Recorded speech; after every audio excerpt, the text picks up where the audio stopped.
Bienvenue dans cette nouvelle vidéo. Nous sommes ici en statique analytique et ça fait quelques temps que j'ai plus publié de vidéos, donc je profite de l'année pour refaire un exercice. Attention, sur une méthode beaucoup plus rapide, sans passer par les torseurs.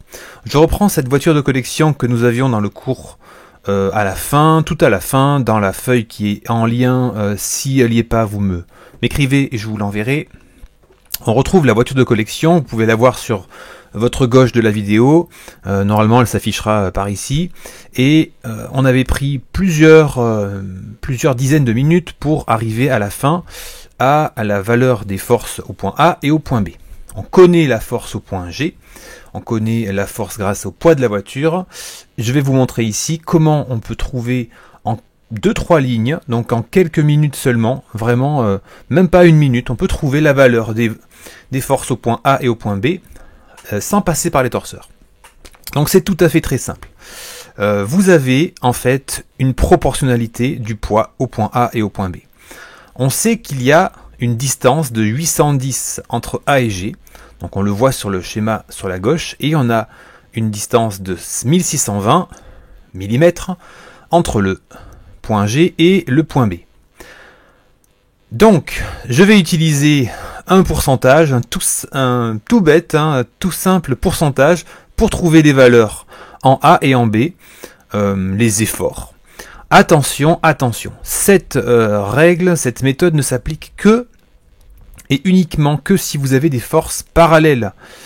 Ici, les forces en A, la force P et la force B sont toutes les trois parallèles. Donc, je peux appliquer cette règle de proportionnalité. Si vous avez une voiture en pente, dans un sens ou dans l'autre, attention, vous ne pourrez plus l'utiliser. Si vous êtes en freinage ou en accélération, je vous rappelle que les valeurs de A et de B ne sont plus les mêmes, les directions non plus. Vous allez avoir les forces orientées dans un sens ou dans l'autre, eh bien vous ne pourrez plus appliquer cette règle. Mais si la voiture est à plat, et si la voiture n'est pas en train de bouger, donc à l'arrêt, vous pouvez appliquer la règle suivante. Donc, je considère les forces suivantes. On a la force qui est au point A, la force au point B et la force en G. Je connais la distance ici, donc je vais les réécrire, 810 d'un côté et de l'autre côté on a 1620 mm. En général c'est toujours en millimètres quand on n'indique pas l'unité. Bon, eh bien c'est tout simple, je vais considérer que j'ai entre A et B, j'ai 100% de la distance.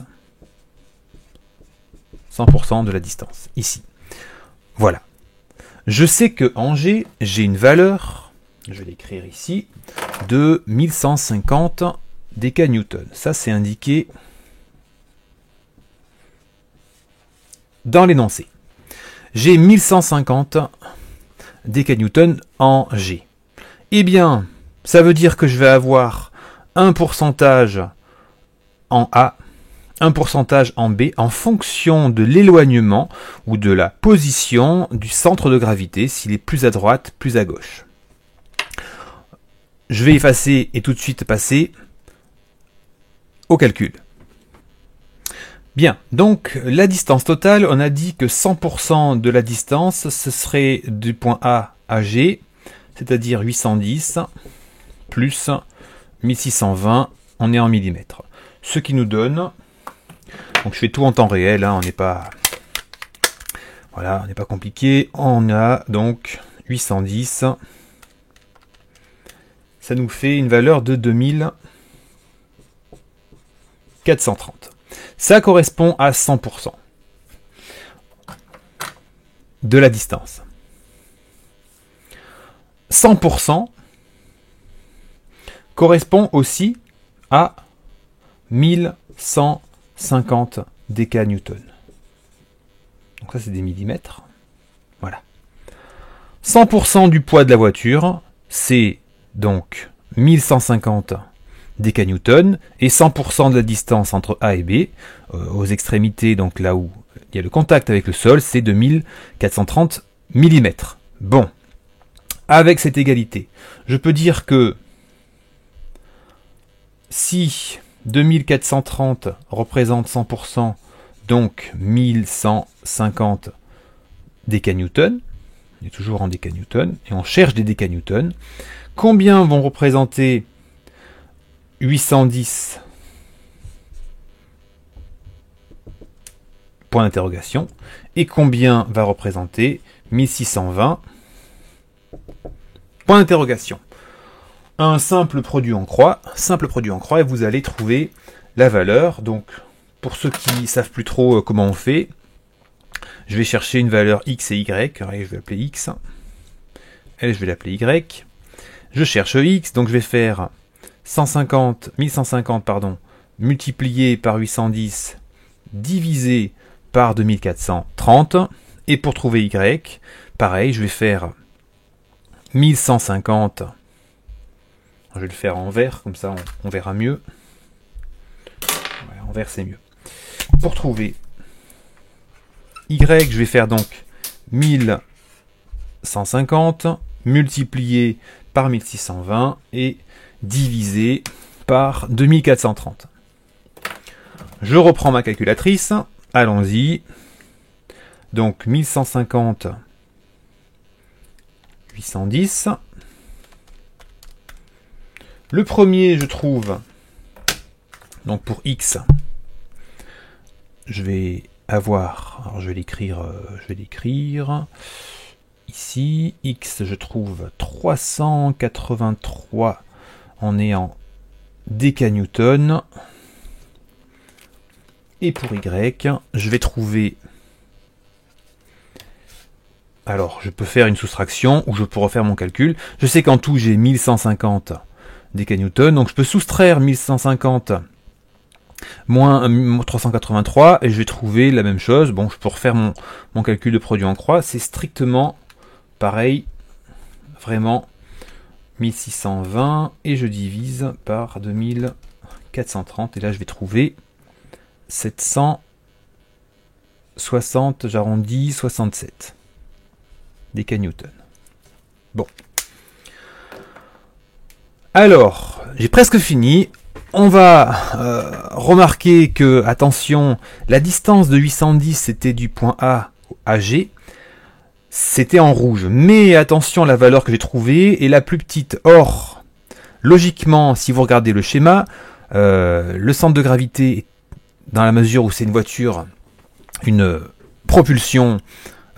traction, vous avez à avoir le moteur à l'avant, donc le plus de poids, et on le voit, le centre de gravité est plus à gauche, le plus de poids, et donc le plus de newton sera à l'avant.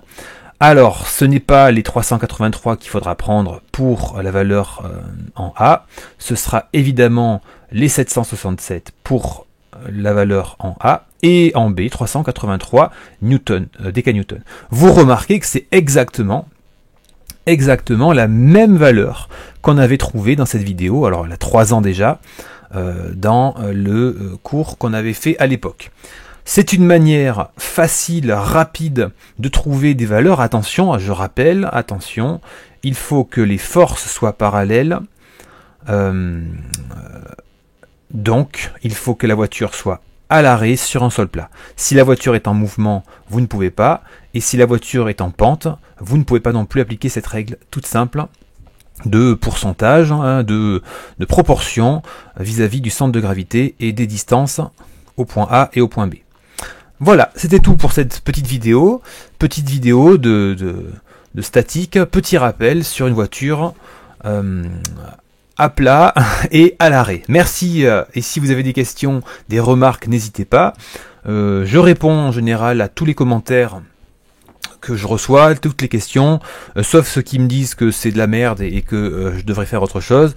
Bon, rassurez-vous, j'ai quasiment personne qui écrit ça, mais ceux qui me disent il y a une erreur, en général on en discute, et il arrive effectivement, je ne suis pas un robot, ça arrive que je fasse des erreurs, mes élèves me le disent souvent, quand je vais un peu trop vite sur un calcul, ou sur une hypothèse, que je fasse une erreur ou une autre.